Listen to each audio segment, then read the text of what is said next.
the MTN8 is approaching the final stage of the tournament. Can you highlight how the campaign has been? It's been a great campaign, grueling 3 months.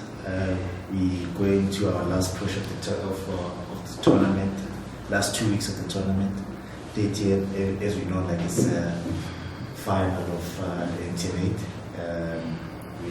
which is going to be against Sundowns and Cape Town City. Maybe I just have a question.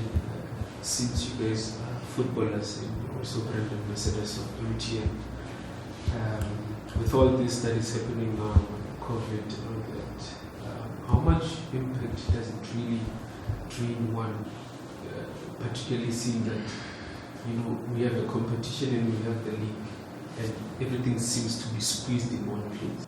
It really, I think as a sports person, at the end of the day, it's our job. I think, and the players, they understand that, as much as there's restrictions and all of that, they still gotta carry on and keep on playing.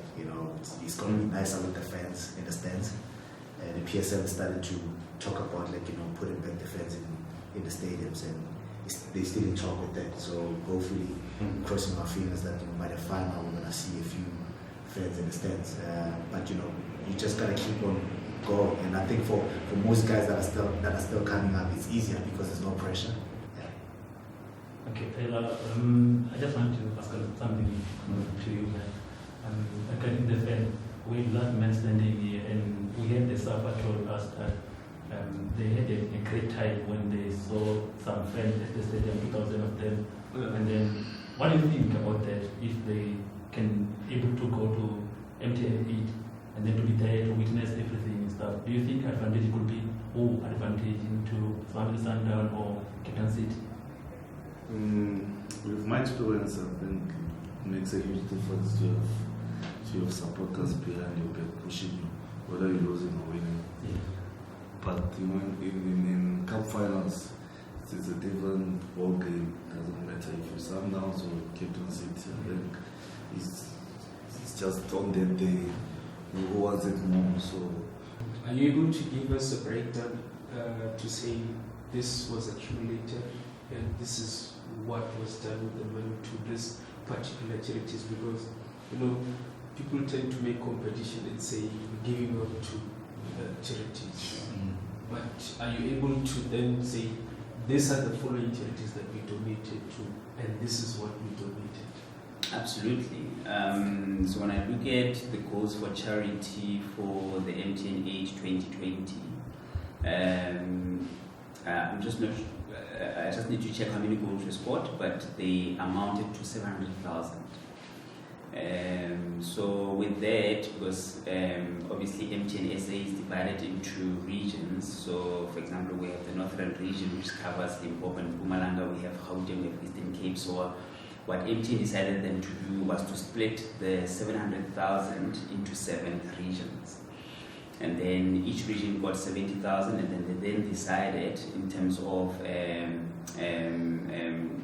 NGOs within different regions where they would want to go and make a difference. So for Limpopo last year we were in Muleji. I just need to check the name for you again. We're in Muleji, so we went to an NGO and then really went in and asked them what is it that what do their needs look like. So they listed stuff like laptops, computers, aircon. We really took the 770,000 rands that was given to the Limpopo region in particular. We went and procured all those equipment, and then we went back to hand it over back to them. Also, in terms of the competitions, we know that we've had competitions that have started and died out. What is the future in terms of MTN over there? Are we looking to see more changes? What can we expect? What can the fans expect, particularly in the competition? Look, the MTN8, I think one of the reasons is very dear to my heart is that it has not only benefited the sponsor being MTN, but we have seen it really make a huge difference in communities. Over and above the charity drive that we have. Like tomorrow, we at one of the schools at Jim Foshier in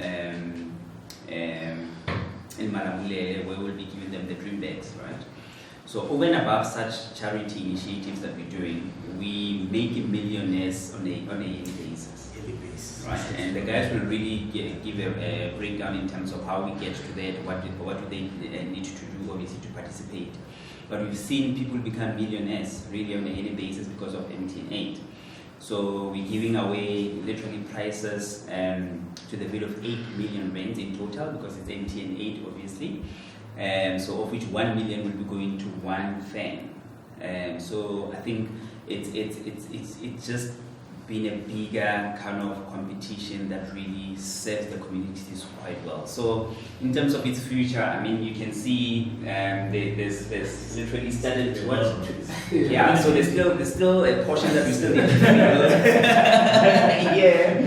So yeah, I guess obviously with the engagement with MTN and Premier Soccer League, I mean, for us, MTN8 has really been going upstream, in all honesty. The final is coming up month end. How excited are you about the final, the two teams? And what are your score predictions? It's really difficult, right? when you look at how Sundowns has been playing the last 6 games, I mean, this season they just hit the ground running. Most of the time they slow starters, but they look solid at the back. The team is gelling so quickly, and they're going into this final being the favorites. But like Kida said, I mean, this is the final at the end of the day.